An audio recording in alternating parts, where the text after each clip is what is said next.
사랑의 하나님, 우리 아버지 귀한 날 또 허락하시고 말씀을 나눌 수 있는 시간, 우리가 참여할 수 있는 특권 허락해 주셔서 감사합니다. 언제나 그렇지만 시종을 아버지께만 의탁을 드립니다.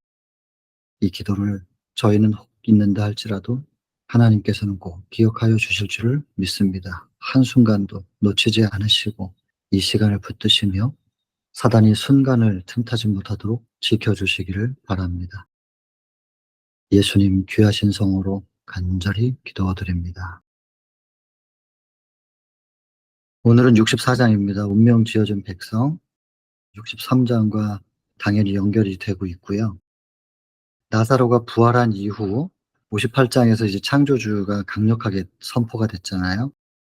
그리고 나서 이제 60장에 보면은 새 나라의 율법, 그래서 그 창조주께서 세우실 새로운 나라는 무엇이며 그 나라를 가득 채울 수 있는, 그 나라를 붙잡고 중심을 잡아줄 수 있는 것이 무엇인가? 율법, 곧 품성이고 곧 사랑이고 다 아시는 내용인데 또 반복되는 거예요. 그리고는 사개오의 이야기도 그 마음속에 어떻게 천국이 이루어지고 있는지, 바깥에서 볼 때는 그냥 멸시받아도 괜찮은 그런 대상이었지만 그 중심은 하나님께서 바라시는 것이 채워지고 있었죠. 시므온의 집에서 열린 잔치 역시 옥합 안에 향유가 있었고 옥합이 깨어지면서 향유의 향이 퍼졌잖아요. 예수님께서 육신이 깨어지시면서 그분 안에 계셨던 하나님께서 온 세상을 덮으셨고, 우리가 예수님을 마음속에 모시고 있을 때 예수 그리스도의 임재의 빛과 향기는 억지로 꾸밀 수도 없는 것이고 감출 수도 없는 것이고 계속해서 내면의 세계를 이야기하고 있습니다. 63장 역시 텅 빈 성전, 하나님의 임재의 자리가 비어 있는, 그리고 그 자리를 사단이 차지하고 있는 그 텅 빈 성전을 바라보시면서 예수께서는 우셨는데, 그 챕터를 통해서 텅 빈 성전들, 하나님의 임재가 떠난 성전들이 못과 망치를 들고 예수께 달려들 때 예수님은 그 모습을 보시고 분노하기보다는 슬퍼하셨거든요. 그래서 그들을 위하여 기도하시죠. 용서를 간구하는. 오늘날도 텅 빈 성전들이 많을 겁니다. 그 텅 빈 성전들은 우리에게 돌을 던질 것이고 못과 망치를 들고 덤벼들 텐데, 그들을 바라볼 때 내 마음에 슬픔과 기도가 나오는 건지, 넘쳐나는 겁니다, 그거는. 아니면 분노가 넘쳐나오는지. 그것을 통해서 나는 텅 빈 성전인가? 아니면 하나님의 임재가 채워져 있는 성전인가? 스스로를 판단해야 되는 거죠. 남의 성전을 살피기보다 먼저 나라고 하는 성전에는 하나님의 임재가 계시는가, 그렇지 않은가. 이 운명 지어진 백성 역시 그 연장선인데요. 입성하신 얘기가 또 나오고, 낙이 타고 입성하신 것은 재림하실 때의 전조였고, 그런데 예수님은 예루살렘 성으로 들어가시기 전 감람산에서 성을 내려다 보시면서 우셨습니다. 왜냐하면 이스라엘의 현세적 멸망, AD 70년에 멸망하게 될 것과 최후의 멸망, 예수님 재림 때에 인류가 어떻게 멸망하게 될 것을 다 보셨죠. 그것으로 우셨는데, 이것이 이제 지난 시간에 우리가 봤었던 내용들의 연장입니다. 근데 이제 제자들이 지금 거의 십자가가 코앞에 닥쳤는데, 첫째 날 일요일이었거든요. 그 63장이 못 박히시는 날이 금요일이니까 지금 며칠 안 남았잖아요. 못 박히는 장면이 이제 78장에서 나옵니다. 상당히 많은 분량이 그 지금 며칠 되지 않는 그 시간을 묘사하는 데 쓰여지고 있습니다. 63장부터 그러니까 한 15장, 14장 정도가 뭐 다 이루었다까지 하면은 79장까지인데 상당히 많은 분량이 지금 예수님의 마지막 예루살렘 입성부터 그 일주일간 그 시간에 대해서 묘사하고 있다는 것은 굉장히 의미가 깊죠. 우리가 집중해서 봐야 될 겁니다. 그런데 이제 이 제자들이 그것을 예측도 못하고 간파 못하고 지금 어떤 상황에 놓여 있는지조차를 몰라요. 이 제자들에게 또한 마지막 가르침을 주셔야 되거든요, 예수께서는. 그래서 한 실물 교훈을 준비하십니다. 이 실물 교훈이 곧 잎만 무성한 무화과나무 이것입니다. 그래서 이 챕터의 핵심은 무화과나무, 잎이 무성한 무화과나무만 머릿속에 딱 그리시면 이 챕터는 이제 정리가 되시는 겁니다. 이제 그 얘기가 나오기 전에 이는 누구냐? 우리 지난 시간에도 제사장들과 관원들이 외쳤던 그 도대체 누구길래 뭐 예수를 처음 봤다 그건 아닌데 도대체 이 예수라는 자가 누구길래 백성들 너희들이 이러는 것이냐? 이것을 자꾸 질문을 던지죠. 성경과 다르다. 이 제사장들은 이제 그걸 주장하는 거잖아요. 바리새인들은 메시아는 정복자로 와야 되는데 이게 너무 약하지 않느냐. 성경과 다르다. 계속해서 그 정체성에 대해서 질문을 던지는 것이고 사실은 성경을 제대로만 보고 그 성경을 그대로 적용시켰으면 누구라도 알 수 있는 건데 성경으로 현혹했죠. 백성들을. 살짝 뺄 거 빼고 자기들에게 유리한 것만 전하면서. 사단은 성경으로 사람들을 현혹합니다. 안 믿는 사람들은 아예 믿지 못하게 만드는 거고 그리고 하늘을 바라볼 수 있는 사람들에게는 성경을 가지고 현혹한다는 것을 꼭 기억하셔야 됩니다. 올바른 기별은 진리를 명확하게 세우고 하늘을 향해 가는 발걸음을 명확하게 할 거예요. 원칙을 분명히 세워줄 것이고 그 원칙이라고 하는 것은 도무지 사랑할 수 없는 사람들을 사랑하게 만들어 주실 거. 그게 원칙이거든요. 도무지 사랑할 수 없는 사람들을 사랑하는 것. 예수께서 제자들을 사랑하시되 끝까지 사랑하시고 못 박히시면서도 그들을 위하여 중보기도 하시고 너무나 먼 얘기 같은데 그러나 우리가 믿음으로 희망을 놓치지 못하는 것입니다. 그 원칙을 명확하게 세워주는 것이 말씀의 힘입니다. 창조의 능력. 말씀으로 창조하셨으니까 우린 그걸 믿는 겁니다. 그리고 붙잡는 겁니다. 사단은 그 말씀의 글자들을 뺄 거를 빼고 자기 마음대로 조합을 해가지고 사람들을 현혹합니다. 그래서 말씀은 직접 보셔야 되는 겁니다. 성령을 간구하시고 직접 말씀을 보시고 가이드라인이 필요하면 대쟁투총서. 가장 안전하고 정확한 대쟁투총서와 함께 성경을 마음에 새겨나가는 것이죠. 그 대쟁투총서 가운데 가장 중간에 가운데 중심을 잡아주는 책이 이 시대의 소망입니다. 그래서 우리는 시대의 소망을 보고 있는 거지만 우리가 결국엔 이것이 성경으로 가고자 하는 다리 역할을 하는 것이지 시대의 소망만 봐도 된다는 건 아닙니다. 이제 시대의 소망을 통하여 우리가 성경으로 가야 되는 것입니다. 어쨌든 사단은 말씀으로 사람들을 현혹한다는 거. 그래서 참된 말씀이 이런 거야 라고 비춰주는 것이 우리가 지금 보고 있는 이 대쟁투 총소 가운데 또 시대의 소망. 이걸 꼭 기억하시면 좋겠습니다. 그래서 이는 누구냐? 이 군중들이 오히려 우리가 지난 시간에 봤지만 아담부터 시작해서 쭉 오늘날 우리까지 어떻게 그분의 정체에 대해서 우리가 증거해야 되는가. 이제 지난 챕터의 후반부에서 우리가 다 봤습니다. 그것을 영감의 음성으로 받아들이지 않았기 때문에 제사장들과 관원들은 안 믿죠. 그래서 이제 제사장들과 관원들이 로마의 관리들에게 이거 고발을 해요. 이거 보라고. 이렇게 군중을 선동해가지고 로마에 대해서 대항하려고 하는 거다. 이렇게 고발을 한단 말이에요. 그때 예수께서 정체를 밝히시는데 그 정체가 뭐냐. 현세 통치를 위하여 오시지 않았다. 이 땅에 나라를 세우는 게 아니다. 그것을 명확하게 선언하시고 그리고 잠잠하게 하시죠. 근데 여러분 사실 이스라엘의 입장에서 우리도 이제 역사 속에서 일제 강점기를 거쳐봤기 때문에 강점당하는 민족의 서러움을 알죠. 역사를 통해서. 그리고 우리는 그 시대를 우리의 오늘로서 살아보지는 못했지만 우리에는 민족적 정서라는 게 있어서 우리의 정서 속에는 그 서러움이 있어요. 그 당시에 독립운동 하셨던 분들이 목숨을 걸고 일을 하셨죠. 그분들이 아니었으면 지금 저희들은 전부 국적이 일본일 거예요. 대한민국은 그때 없어졌겠죠. 그렇다면 이제 민족주의적으로, 국가적으로 생각해 볼 때 일본은 원수일 수밖에 없는 거죠. 우리는 그 정서를 알아요. 그렇다면 이스라엘이 로마를 향하여 적대감을 갖고 있는 이것이 이게 그렇게 잘못인가?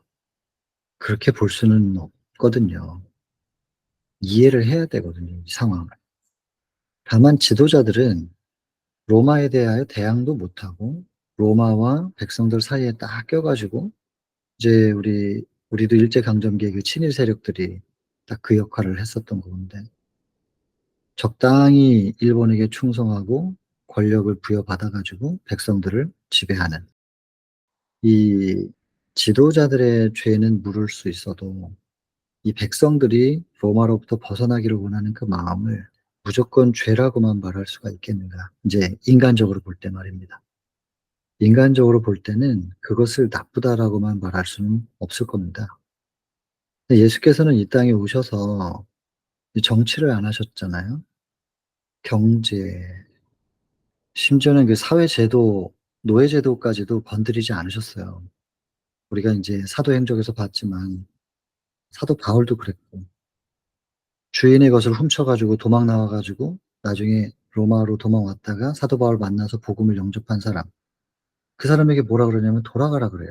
주인한테 돌아가가지고 그거 죄를 자복하고 돈 돌려주고 용서를 구하라는 거예요. 그리고는 그 주인에게 편지를 써서 너그럽게 받아줬으면 좋겠다. 이렇게 얘기하거든요. 그 노예제도 자체가 잘못된 거지만 그 노예제도 자체를 없애기 위하여 사회운동을 하거나 그러지 않았어요. 복음 전도자들이. 그 정치도, 경제의 흐름도, 이거 뭐 부정부패, 부조리가 있다, 뭐 이런 거 얘기 안 했단 말이에요. 사회 제도도 뭔가 이거 문제가 있다, 이거 다시 회복해야 된다, 이런 거 안 했다고요. 그냥 종은 종으로서 있는 자리에서 하늘을 보라. 주인은 주인으로서 있는 자리에서 하늘을 보라.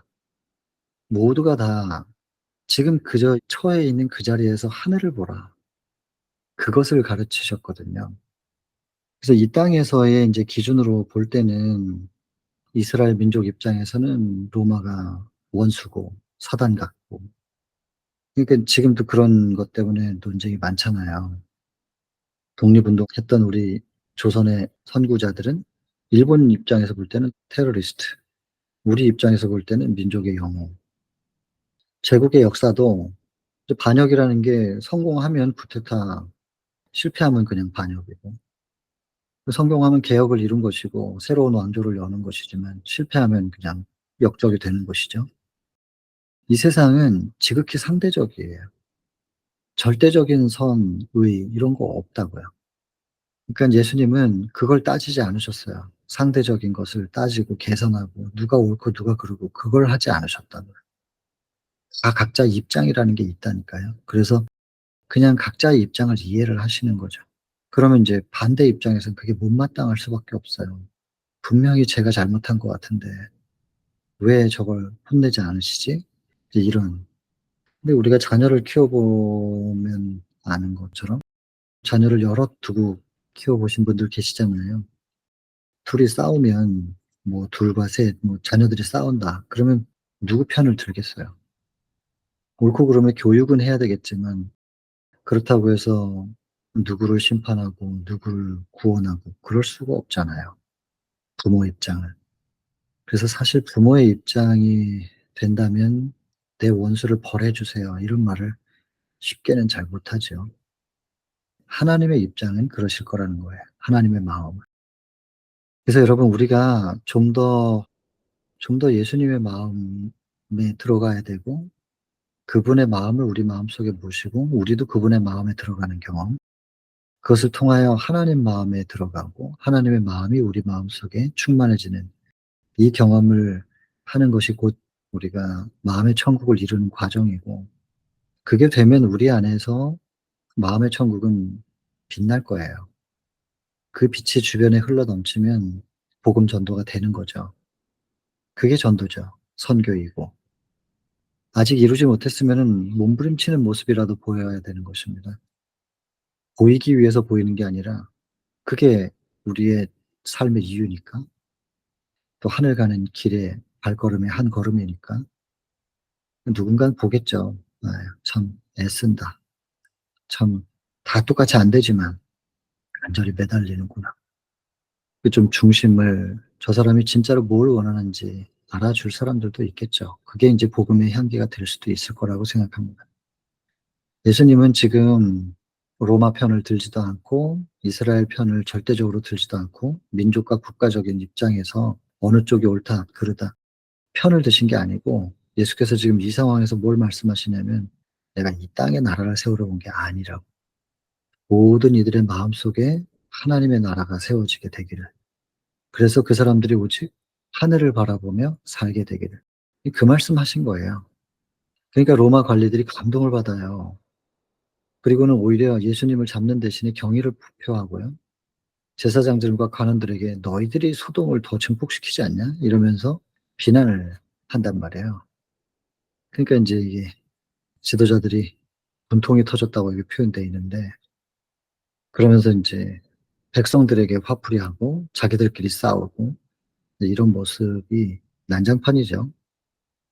그리고는 예수님께서는 조용히 인제 눈에 띄지 않게 성전으로 가셔요. 왜냐하면 이미 인제 조용해진 상태니까. 그 감람산에서의 장면 이게 뭐냐면 예수님께서 눈물을 흘리셨잖아요.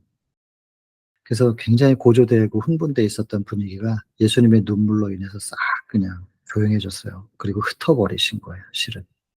그리고 예수님은 눈에 띄지 않게 성전으로 들어가셔 가지고 갔더니 인제 사람들이 많이 물러갔기 때문에 조용한 상태죠. 그리고는 여기 보시면 성전에 머물면서 슬픔에 찬 눈으로 그 성전을 바라보셨다. 여러분 이 성전을 바라보시는 예수님의 슬픔에 찬 눈 한번 보세요. 옆에다 썼는데 이 순간만큼은 구원받을 자보다는 잃을 수밖에 없는 이들을 생각하셨을 듯하다. 그러니까 슬프지. 하나님의 임재가 계시지 않는 성전. 여기에 하나님의 임재가 계실 때 얼마나 빛났었나. 금장식을 했기 때문에 빛나는 것이 아니라 하나님의 임재로 참으로 찬란했었는데 과거 천막으로 그냥 만들어서 광야 생활할 때 이동하기 편하기 위해서 천막으로 만든 그 어떻게 보면 초라한 그 성막성소 거기에도 하나님의 임재가 계실 때는 참으로 찬란했었던 건데 어찌하여 이렇게 하나님의 임재가 떠나실 수밖에 없게 되었는가. 그리고 이 건물뿐인 성전은 결코 이스라엘을 지켜줄 수 없을 텐데 이 성전을 자부심으로 붙잡고 버티다가 자녀들을 죽여서 그 고기를 먹으며 버티다가 이스라엘이 완전히 멸망하게 될 것을 바라보시는 거죠. 그리고 끝내는 텅 빈 성전, 인간 각자가 다 성전이니까 끝내 하나님의 임재를 회복하지 못하고 성령의 그 마음의 두드림을 거절해서 하나님 임재가 다 떠나버린 그 성전들이 훗날 이스라엘이 AD 70년에 멸망한 것처럼 철저하게 멸망하거든요. 돌 하나도 돌 위에 남지 않고 그렇게 멸망하게 될 인류의 미래 보시면서 슬픔에 찬 눈으로 그것을 바라보셨다. 그 조용한 성전에 홀로 서셔서 그 성전을 바라보시는 예수님의 눈, 그 눈빛이 오늘 저를 향하고 있다면 참 슬픈 겁니다. 저의 미래를 분명히 아실 거거든요. 제가 훗날 하늘에 있을지 없을지. 제가 그 질문을 종종 해요. 하나님, 저는 나중에 하늘에 있습니까? 혹시 제가 발을 헛디뎌 가지고 떨어지진 않습니까? 가끔 그런 기도를 하죠. 꼭 좀 붙들어 달라고. 매달리면서 기도를 마치긴 하지만 장담해서는 안 될 일일 것입니다. 주께서 주신 구원은 너무나 확실하기 때문에 주어진 구원은 확실합니다. 그러나 그 구원을 내 마음에 충만하게 하는 것은 나의 선택이라서 받은 구원에 대해서는 끊임없이 생각해 봐야 될 겁니다. 내가 예수님과 동행하고 있지 않으면서 동행하고 있다고 착각하며 신앙하고 있지 않은가. 이것은 늘 순간마다 확인해 봐야 될 겁니다. 이날 성전에서 슬픈 눈으로 바라보고 계시는 예수님. 적어도 이 시간에는 잃어버릴 수밖에 없는 사람들은 그들을 생각하고 계셨으리라 생각이 듭니다. 그리고는 다시 베다니로 돌아오십니다. 그러니까는 예루살렘에 입성하셔 가지고 거기서 일주일을 보내신 게 아니고 다시 나와요. 그러니까는 베다니에서 예루살렘 들어갈 때 이제 그 군중들이 모이게 하시고 좀 떠들썩하게 하셨잖아요. 이거 하나의 이벤트예요. 연출하신 거예요. 십자가에 사람들의 시선이 고정되고 시선이 끌릴 수 있도록 완전히 반전이죠. 그 많은 사람들이 '이분이 왕좌에 앉으시겠구나.' 하면서 극도로 큰 분을 고조시키셨다가 십자가에 딱 못 박혀서 죽어버리는 이 반전. 이런 것이 전부 하나님께서 지금 연출하신 겁니다. 낙이 타고 가신 것은 하나의 이벤트였다. 그래서 이것이 인제 지난 시간과 연결해 가지고 정리를 좀 한 겁니다. 연결고리 역할까지는 했고, 그러면 이번 챕터에서는 그렇게 쭉 연결되는 상황 속에 끝내 예수님의 눈물의 이유가 이스라엘의 멸망인데, 왜, 왜 그들이 멸망받을 수밖에 없는 것인가? 그 이유가 무엇인가? 그 명확하게 알려주시기 위해서 아까 우리가 위에서 봤잖아요. 하나의 실물 교훈을 준비하셨다고. 요거 가르쳐 주셔야 되거든요. 이 실물 교훈으로 여기 이 무화과 나무, 이 사건을 이제 일으키시는 거예요. 이제 뭐 이거야 다 내용을 아시겠지만, 잎이 먼저 생기기 전에 열매가 생기는 것. 그게 무화과 나무의 특징인데, 잎이 무성하다는 얘기는 이미 열매가 있다는 얘기다. 그래서 가 봤더니 열매가 없다. 잎은 무성한데. 그래서 열매가 굉장히 많아 보였는데 가 보니까 열매가 없더라. 여기 보면 무화과의 때가 아니라고 돼 있잖아요. 이 나무가 뜬금없이 돌연변이에요. 때가 안 됐는데 잎이 막 피고, 하나님께서 가르치시려고 한 거라고 봐야 되겠죠. 그리고 그 열매가 없으니까 저주를 하세요. 그래서 그 나무가 뿌리부터 다 말라 버리는데, 이거 예수님 이런 분이 아니잖아요. 그 제자들도 의아하게 생각해요. 평상시 예수님답지 않다, 이렇게 생각해요. 이 본문에 인제 우리 읽어보면 나오지만 일부러 이렇게 하신 거예요. 가르쳐 주시려고. 그 가르침이 뭔지만 딱 이해하면 이번 챕터는 끝나는 겁니다. 이제 보면 열매 없는 잎이 무성한 건 기만, 그리고 가식. 이게 키워드죠. 핵심 단어들. 기만적, 가식, 이런 단어들. 이거 뭐 너무너무 중요하니까 꼭 기억해야 될 겁니다. 그리고 계속 기만이라는 이 단어를 들고 예수님의 거울 앞에 서 봐야 되고, 가식이라는 단어를 들고 거울 앞에 서 봐야 됩니다. 나는 가식적이고 외식적인 보여지는 신앙을 하는 게 없는가? 물론 보여지는 것도 중요해요. 근데 그것이 내가 꾸민 거냐 아니면 내 내면에서부터 우러나오는 빛이냐, 그것이 중요한 것이죠. 베드로가 "나무가 말라 버렸네요." 그분답지 않다고 생각해요. 예수님은 구원하러 오신 분이지 심판하러 오신 분이 아니라 그랬는데, 이 행위는 평상시 예수님이랑 사뭇 달랐다. 왜 이렇게 하셨는가? 그 목적이 무엇인가? 이것은 행동화된 비유였다. 행동화된 비유. 말씀으로만 비유를 말씀하시는 게 아니라 행동으로 비유를 그들에게 보여주셨다는 거예요. 열매 없는 무화과 나무가 유대 민족을 상징한다. 그래서 구주께서는 이스라엘이 왜 파멸을 당해야 되느냐, 그 원인이 뭐고, 그리고 이 원인이 제거되지 않았을 때는 확실하게 파멸, 멸망될 수밖에 없다는 것을, 그것을 행동화된 비유로 아주 명확히 말씀하신 것입니다. 보여주신 것입니다. 그럼 그 원인을 우리가 알아야 되겠죠? 밑에 설명이 나올 겁니다. 유대인들은 다른 민족과는 구별, 거룩한 민족. 그래서 그들이 스스로를 선민이라 그랬거든요. 근데 하나님께 받은 거는 많은데, 그래서 지혜롭잖아요. 그래서 지식도 많고, 근데 받은 걸 가지고 자랑은 할 줄 알면서 하나님의 요구에는 무식하다. 받았으면 받은 것이 어떻게 채워져서 넘쳐서 흘러야 되는지, 받은 것을 그냥 딱 넘쳐서 흘러서 주변으로 흘러가서 주변을 적실 수 있게 하지 않아요. 그냥 받은 것을 손에 한번 딱 쥐고 절대로 놓지 않는 겁니다. 주변으로 흘러갈 수 있도록 허락하지 않아요. 그리고 자기 안에 충만한 것만 자랑해요. 위선이죠. 거만. 자기가 뭘 가지고 있다고 하는 이런 거만함. 그다음에 외모는 아름답지만 뭐가 없냐면, 이게 중요한 표현이잖아요. 겸손, 사랑, 자비는 부족하다. 그 주께서 무엇을 원하시는가? 구원의 기준이 뭔가? 왜 그들이 파멸될 수밖에 없었나? 그 원인이 뭐냐면 이거 없었기 때문이죠. 겸손, 사랑, 자비. 이게 없다는 얘기가 결국엔 뭐겠어요? 겸손과 사랑과 자비이신 예수님께서, 하나님께서 그들과 함께 계실 수가 없는 상태. 결국엔 그들이 밀어냈으니까. 성전에서 하나님의 임재가 떠나실 수밖에 없도록 밀어냈기 때문에, 하나님이 계시지 않으니까 겸손, 사랑, 자비가 없지요. 결국에 이 얘기는 뭐냐면 하나님과 분리된 상태를 얘기합니다. 하나님의 임재가 있느냐 없느냐의 문제죠, 이것도. 그러니까 지난 시간과 똑같이 연결되는 거. 사실상 58장 이후부터 창조주 선포하고 그다음부터 계속해서 마음의 상태에 대해서 중심의 상태를 지금 보이고 있는데, 이게 패턴입니다. 창조주 선포, 그다음에 마음 상태 살피고, 그다음에 하나님과 닮은 꼴이냐 아니냐, 하나님의 인을 칠 수 있냐 없냐. 이 세 천사의 기별이잖아요. 그게 그냥 이렇게 돌아가요, 계속. 시대 소망도 그렇고 대쟁투도 똑같아요. 계속해서 창조주 이야기하고, 창조주께서 재창조하시는 마음의 상태, 그 하나님하고 닮은 꼴이냐 아니냐. 그 얘기하고 또다시 창조주 얘기하고 또 반복. 계속 그렇게 패턴이 반복된다니까요. 세 천사의 기별이 대쟁투 전체 속에서 계속해서 반복되며 순환해요.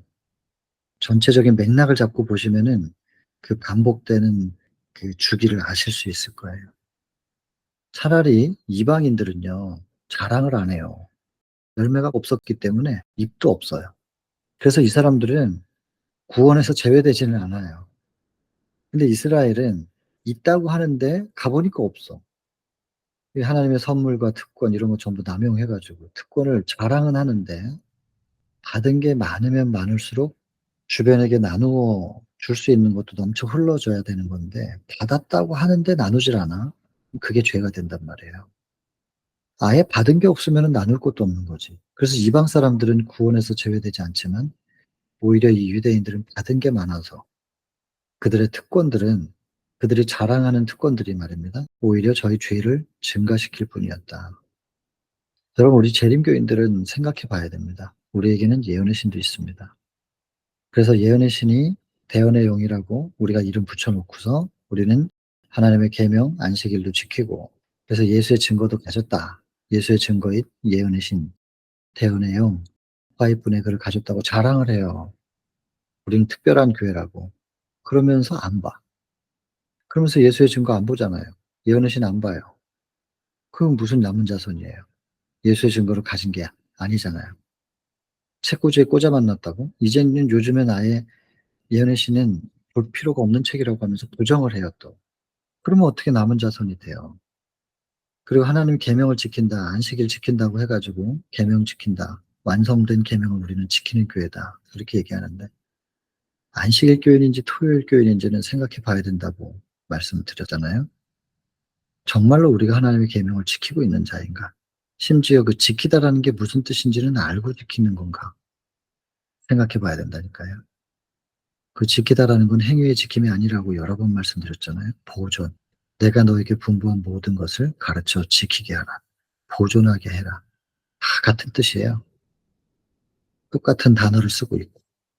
행위의 지킴이 아닌데 대부분 행위의 지킴으로 생각하니까 이 믿음에 의해서 지금 벗어나 있는 상태거든요. 그래서 안식일의 참 의미가 뭔지도 잃어버리고. 그러니까 토요일 교인이 돼요. 안식일 교인이 아니라 토요일 교인이 되는 거예요. 그다음에 지키다라는 게 뭔지 모르니까 참된 믿음의 의의를 놓쳐요. 예수의 증거는 주어지긴 했는데 그 예수의 증거를 우리가 살피지 않고, 또 심지어는 예수의 증거를 부정해요. 그리고 어떻게 남은 자손이 되냐고요. 여자의 후손이 될 수가 있냐고요. 우리는 엄청난 것들을 받았어요. 예수께서 십자가에 돌아가시고 이제 안식일을, 창조주를 기념하는 날을 없애버리려고 사단이 작용을 하잖아요. AD 364년에 지구상에서 안식일이 사라져요.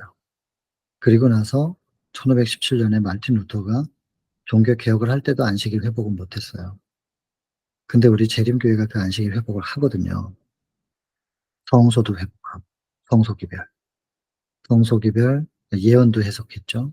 재림을 다시 초점을 맞추게 되고, 성소, 기별 회복하고, 그 다음에 안식일 회복하고, 그리고 하나님의 품성, 참 하나님의 사랑은 영혼불멸을 인정할 수 없는 거예요. 얼마나 많은 걸 받았게요. 근데 그 엄청난 빛대로 살아가지 않는다? 우리가 빛을 가진 교회라고 말을 하면 할수록 우리의 죄는 증가될 겁니다. 과거 이스라엘이랑 똑같습니다. 우리 정신 차려야 됩니다. 회개하라, 열심을 내라. 라오디게아 교회에게 주신 계시록 3장 19절. 우리가 그거 이해해야 되고 받아들여야 되고, 금과 흰옷이 없다는 것을 빨리 인정하고 금과 흰옷을 회복할 수 있는 길, 이미 다 준비해서 예수께서 우리 마음 문을 두드리고 계신, 그분을 향하여 마음을 열고 받아들이는 이 참 회개가 일어나야 될 겁니다. 이 재림교회에게. 똑같으니까요. 그 다음 예수께서는 열매를 갈망하세요. 왜냐하면 그 열매를 먹고 또 누군가는 힘을 내거든요. 이스라엘이 열매를 맺어 줘야 돼요. 그 열매를 누군가 먹고 또 힘을 내고 또 전해지고 전해지고 온 세상을 향하여 복음이 그렇게 나아가야 되는데, 전파돼야 되는데 이스라엘에게 열매가 없어요. 자랑은 하면서도. 겉으로 볼 때는 무성해 보이긴 하는데 가까이 가 보면 먹을 게 없어요. 힘이 안 나요. 먹을 게 없으니까. 다 주셨대요. 열매 맺을 수 있는 모든 조건을 다 주셨대요. 그리고 나서 그 열매도 스스로 맺으라고 한 것도 아니고 예수께서 이렇게 사역을 하시는데 당신의 은혜 사업에 있어서 동정과 협력, 이걸 요구하신 거예요. 근데 이걸 안 하는 거죠. 그럼 동정과 협력이라는 게 뭐냐? 사랑을 받았으면 사랑을 나눌 줄 알아야 된다는 거예요. 자기 희생과 동정, 열심, 동료들의 구원을 위한 열망, 이것들이 좀 있어줘야 되는데, 사랑을 받았으면 사랑을 좀 할 줄 알아야 되는데, 사랑을 나눌 줄 알아야 되는데 어쩌면 그렇게 받기만 하고 사랑할 줄을 모르는가. 다른 사람을 섬기는 일 거절함으로 스스로 멸망에 빠졌대요.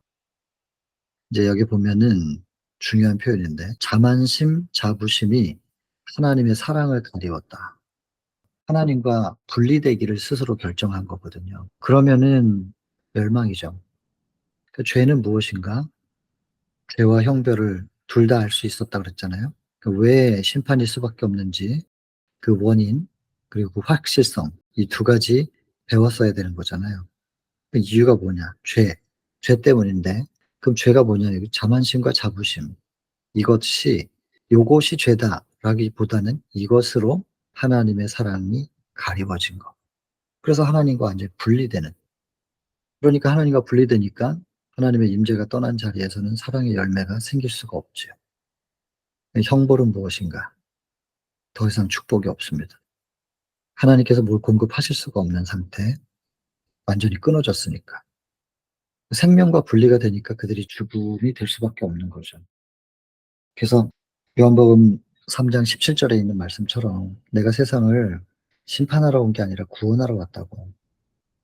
이제 16절은 이제 믿으면 저를 믿는 자마다 멸망치 않고 영생을 얻게 한다 그랬잖아요. 믿음에 대한 강조가 16절이고 17절은 내가 구원하러 온 거지 심판하러 온 게 아니야. 근데 구원과 심판이 있는데 이거는 내가 하는 게 아니고 18절에 보면 믿는 자는 예수님 생명을 영접함으로 구원의 자리에 있는 것이고 믿지 않는 자, 영접하지 않는 자는 생명을 영접하지 않았으니까 죽을 수밖에 없는 것이고, 그러니까 내가 너희를 심판하는 게 아니라 너희가 너희의 자리를 선택하는 거다.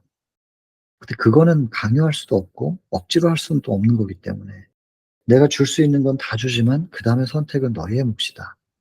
그리고 안타깝게 이쪽을 선택해 달라고 호소하시는 거예요. 그럼에도 불구하고 영접하지 않아요. 그러면은 생명과 분리된 상태는 죽을 수밖에 없는 거죠. 그게 죄의 결과예요. 형벌이라고 굳이 말하자면 그들이 거절했기 때문에 분리가 돼서 더 이상 축복을 못 받는 게 형벌이겠죠. 근데 이 형벌도 누가 내려요? 하나님께서 내리시려고 내리시는 게 아니잖아요. 지금 열매에 대한 이야기를 계속하는 겁니다. 겉으로는 잎은 무성한데 열매가 없다. 그 열매라는 게 뭐냐?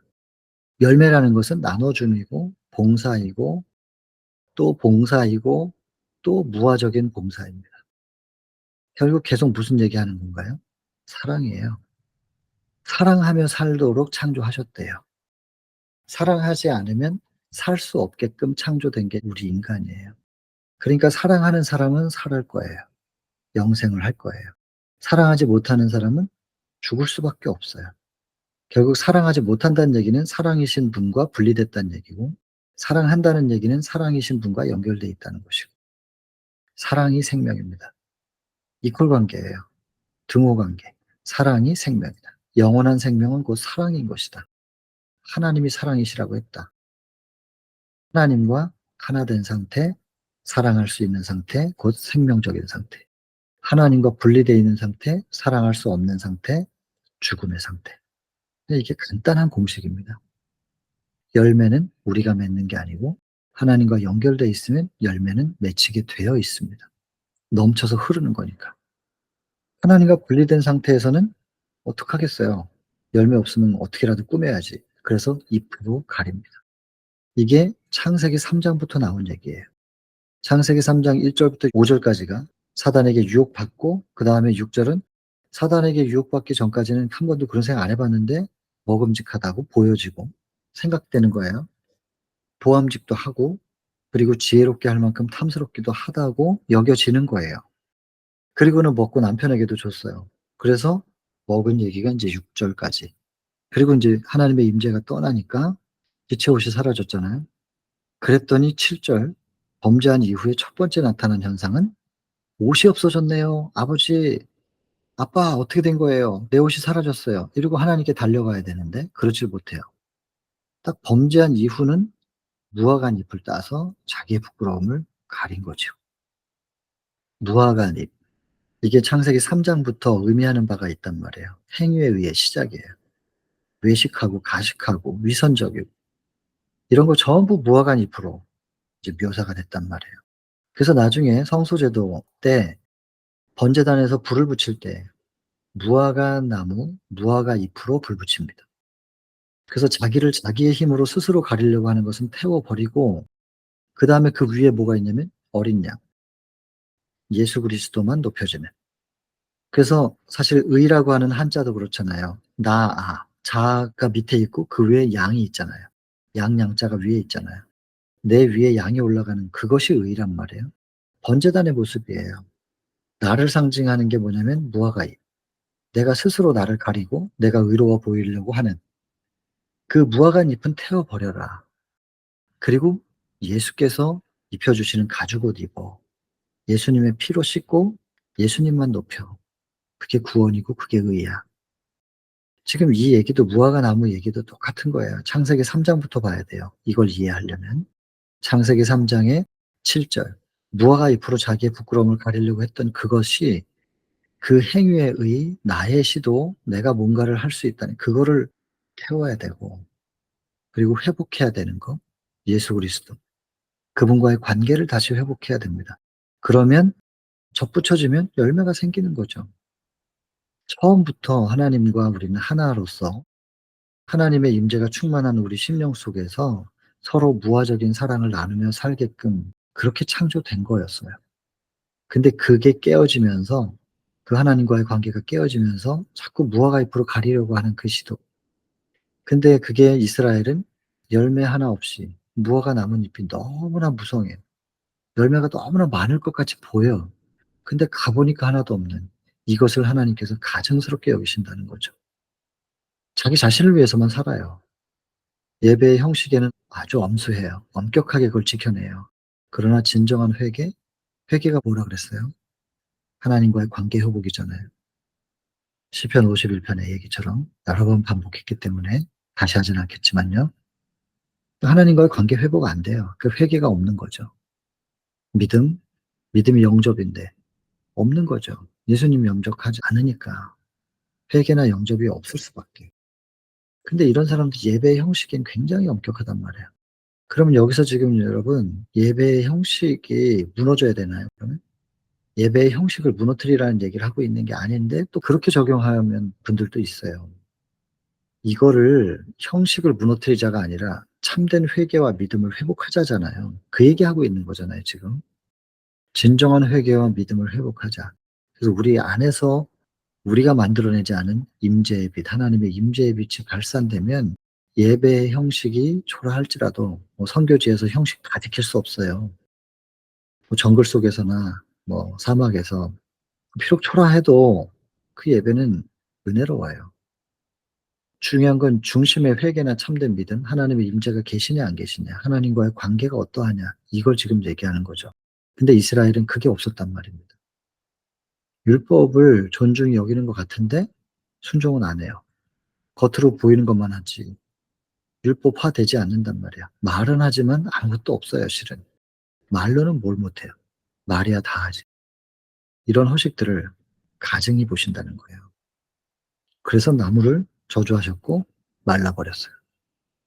밑으로 다 똑같은 얘기예요. 이것은 스스로의 선택, 스스로에게 달려있다. 그들은 스스로 자기 자신을 멸망을 결정하였던 것이다. 유대 민족, 이런 유대 민족들이 이런 상태를 하나님께서 또 그냥 보고 계실 수는 없잖아요. 선지자들을 보내셔서 끊임없이 그들을 회개시키려고 했는데 이스라엘이 어떻게 했어요? 다 그 선지자들을 죽였잖아요. 왜냐하면 그 선지자들의 존재 자체가 자기 만족 속에 푹 빠져가지고 행복감을 느끼고 있는 그들을 책망하거든요. 그러니까 그냥 자꾸 그 사람 옆에 있으면 내가 행복하지 않으니까 죽여버리는 거죠. 각 시대마다 똑같다는 거예요. 선지자들을 보내셨던 하나님께서 각 시대별로 왜 그들에게 회개를 촉구하는 메시지를 안 주셨겠어요? 각 시대마다 기별이 있었단 말입니다. 여러분, 과거에 선지자가 있었던 것처럼 각 시대마다 사람이 있다 이렇게 생각하시면 안 됩니다. 구약 시대하고 신약 시대가 달라요. 신약 시대에는 기별이 있는 것입니다. 기별이.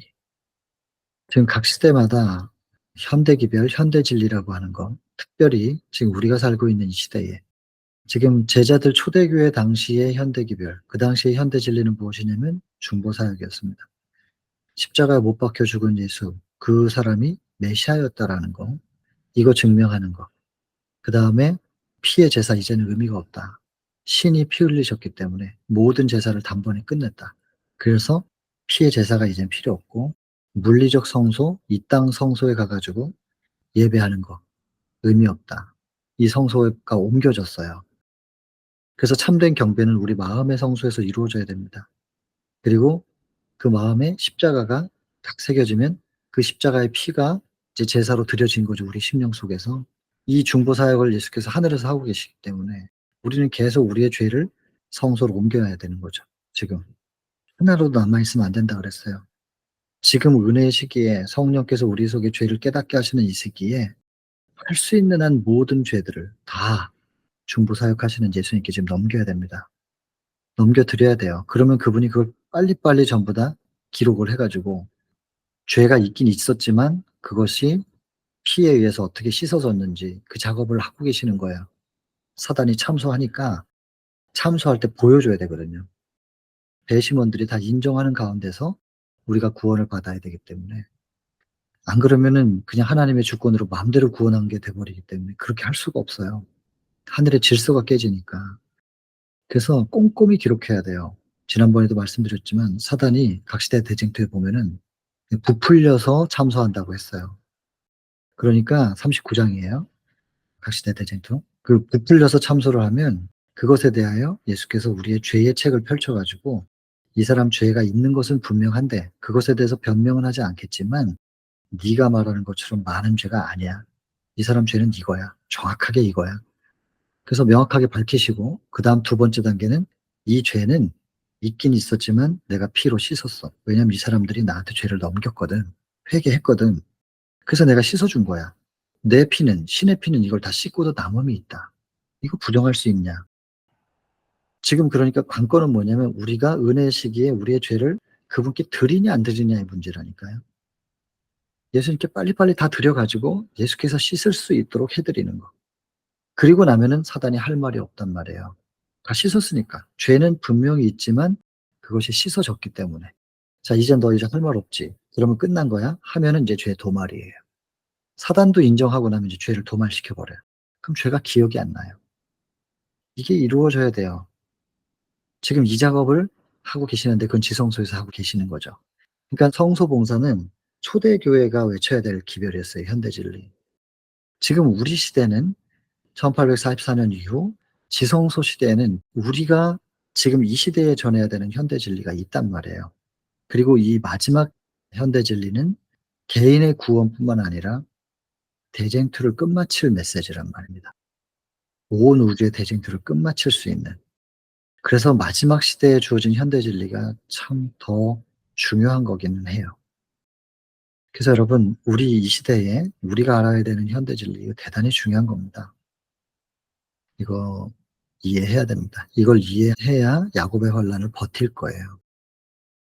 자, 그래서 다시 돌아가면 각 시대마다 이제 선지자들이 있었던 것처럼 지금 이 시대에 우리는 기별이 있습니다. 현대 진리가 이 예언의 신 통해서 상세하게 잘 기록되어 있으니 우리가 이 예언의 신을 통하여 성경을 보면서 오늘날 우리가 살고 있는 이 시대의 현대 진리가 무엇인지를 알고 그것을 우리가 현대 진리화되고, 그리고 우리 안에서 넘쳐 흐르는 현대 진리로 주변 사람들을 깨우는, 예, 그런 역할을 우리가 또 해야 되겠지요. 근데 인제 각 시대별로 이 선지자가 죽임당했던 것처럼 이 기별이 무시당해요. 오늘날은 안 그럴 것인가? 이것도 생각해 봐야 됩니다.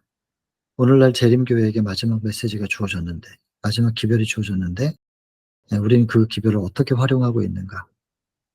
정말로 하나님의 계명 지키고 있는가? 정말로 예수의 증거를 우리가 증거하고 있는가? 우린 증인인가? 생각해 봐야 된다니깐요. 일반 타 교파 사람들하고 우리하고 다를 게 지금 뭡니까? 재림교회가. 우린 지금 예수의 증거를 가진 증인인지 아닌지 우리 자신을 살펴봐야 될 것입니다. 온전하지 못하면 다시 말씀드리지만 약복강가에 가서 씨름해야 됩니다. 큰일 나거든요. 나도 내 가족들도 구원 못 받아요. 그 몸부림쳐야 되는데, 그런데 여러분, 그래도 우리에게 이 말씀이 있어서 한심스러운 상태로 이렇게 머물지 않고 자꾸 채찍질 받고 있는 것이 얼마나 감사한지 모릅니다. 이게 은혜입니다. 지치지 않고 계속해서 우리에게 경각심을 주시니깐요. 그날이 예루살렘에 이르렀다. 예수께서는 운명지어진 도성을 보시고 괴로운 나머지 오셨으나 예루살렘을 구원하실 수는 없으셨다. 그분은 모든 방편을 남김없이 다 쓰셨다. 저 옆에 썼잖아요. 사도행전 4장 12절에 천하 인간의 구원을 위해서 주어진 다른 이름이 없다고 그랬습니다. 유일한 이름. 그게 마태복음 1장 21절이거든요. 이름을 예수라 하라. 자기 백성을 저희들의 죄로부터 구원해낼 자다. 사도행전 2장 21절. 누구든지 구원이신 그 예수 그리스도의 이름, 다른 이름이 없다고 한 유일한 그 이름을 부르는 자는 구원을 얻으리라. 이 예수 그리스도가 마지막 구원의 희망입니다. 근데 이 예수의 이름을 거절하면, 예수님을 거절하면 그다음은 없어요, 이제는. 보시면 그들이 구원받을 수 있게 해줄 또 다른 능력은 없었다. 그러니까 이제 마지막 방법이 당신 자신인데 이들이 자신을 십자가에 못 박고 거절해요. 그러면 이제는 없거든요. 더 이상의 기회가 없어요. 은혜의 시기 끝이에요, 그들에게는. 그러니까 오실 수밖에 없어요. 더 이상 뭘 어떻게 할 수가 없는데, 신이라도 그것만큼은 스스로가 제안한 거예요. 그냥 창조의 능력으로 싹 컴퓨터 그 포맷 시키듯이 싹 지우고 다시 시작하면 되는데 그렇게 하면 안 되거든요. 하나님의 공의가 흔들려요. 그럼 우주 전체가 무너지는 거예요. 그 하나님이 하실 수 없다니까요. 스스로를 제한시키신 거예요. 스스로. 유대 민족은 각 시대의 백성들을 상징합니다. 계속 똑같은 얘기예요. 불신하는 유대인들. 뭐 아합이 엘리야를 원수처럼 생각했던 거, 왜냐하면 엘리야 자체가 책망이니까 자기 만족에 빠져 있는 그들, 그 인생에 자꾸 양심의 가책을 느끼게 하고 책망하니까. 역시 지금 이제 엘리야가 전한 메시지 때문에 그런 건데, 오늘날 진리는 역시 그런 반대와 함께 투쟁하고 있는 거죠. 그리고 선입견도 굉장히 중요한 거절하는 역할을 합니다. 이것도 생각 잘 해보셔야 됩니다. 내가 직접 말씀을 더듬어서 가지고 있는 방어망이냐, 방패이냐, 아니면 누가 나한테 이거를 나도 모르는 사이에 은연중에 영향을 끼쳐가지고 내가 가지고 있는 울타리, 고정관념이냐, 이것도 생각을 해봐야 되는 것이죠. 차라리 그래서 이런 면에서 볼 때는 아무것도 모르는 사람이 그냥 신앙을 나중에 시작을 하는 것이 더 안전할 수 있겠다 싶긴 합니다. 백지에다가 처음에 밑그림만 잘 그려놓으면 되니까. 근데 이거 밑그림 잘못 그려놓으면 이거 고치기 어렵잖아요. 근데 그걸 하나님은 하시니까 우리가 어쨌든 믿고 매달리는 거긴 하지만 이 선입견이 작용을 할 겁니다, 분명히. 고정관념. 그래서 내가 직접 말씀을 더듬어 찾은 게 아니면 일단은 내려놓으시기 바랍니다. 그리고 이것도 이럴 수 있는가 하고 열린 마음으로 기록된 말씀이라면 그 말씀을 주목하시기를 바라는 거죠. 다 계속 똑같은 얘기입니다. 그리고 참 말씀이 전해져도 말씀 트집 잡고 그래요. 균형이 안 맞는 말씀을 가지고 진리의 말씀을 트집 잡고, 그리고 그들에게 어떠한 멸망이 오게 될지를 알지도 못하고 구원받을 수 있다고 착각하면서 사는 것이죠. 이거 참 놀라운 일 아니겠어요? 근데 그렇게 사실상 어떻게 보면 놀랍지 않아도 되는 게, 마리아도 예수님과 동행하고 있지 않으면서 예수님의 육신의 어머니면서 동행하고 있는 줄로 생각하고, 이건 진짜 무서운 성경절이에요. 누가복음 2장 44절. 동행하고 있지 않으면서 동행하고 있다고 착각하는 상태. 예수님과 동행하고 있지 않으면서 신앙을 하고 있는, 근데 동행하고 있다고 착각하는. 그러다 보면 구원 못 받아요. 멸망이에요. 근데 멸망을 모른대요. 자기들이 예수님과 지금 함께 있는지 아닌지를 알지 못한다는 거예요. 무서운 일 아닙니까? 거룩한 자비의 간청을 경시하는 모든 영혼에게 이게 이제 적용되는 얘기인데요. 보시면 그분의 사랑을 조소하는 자인 바로 그대에게 그리스도께서 오늘 말씀하신다. 오늘 지금 우리에게 하시는 말씀이란 말이에요. 이 시대를 살아가는 인류에게 그대의 평화에 관한 일들을 알아야 할 사람은 그대 바로 당신이다. 그대 자신을 위하여 흘릴 눈물이 없는 그대를 위하여 그리스도께서 비통의 눈물을 흘리고 계신다. 자기는 눈물을 흘리고 회개해야 될 만한 그 상태를 모르기 때문에 눈물이 없어요. 나는 나를 위한. 근데 나를 위해서 그리스도께서 비통의 눈물을 흘리고 계신다. 바리새인들을 파멸시킨 치명적인 마음의 완고함. 이것이 벌써 그대에게서 나타난다. 아, 이 치명적인 마음의 완고함. 이 말이 너무나 슬프다. 제가 이렇게 적었네요. 너무나 완고하면 자기가 어떤 상태인지를 몰라요. 그리고 굉장히 잘하고 있다고 생각하겠죠. 의롭다고도 생각할 것이고. 그리스도께서 예루살렘이 완고하고 회개하지 않는 상태에 머물러 있을 것을 미리 보셨대요. 더 이상은 회개하지 않겠구나.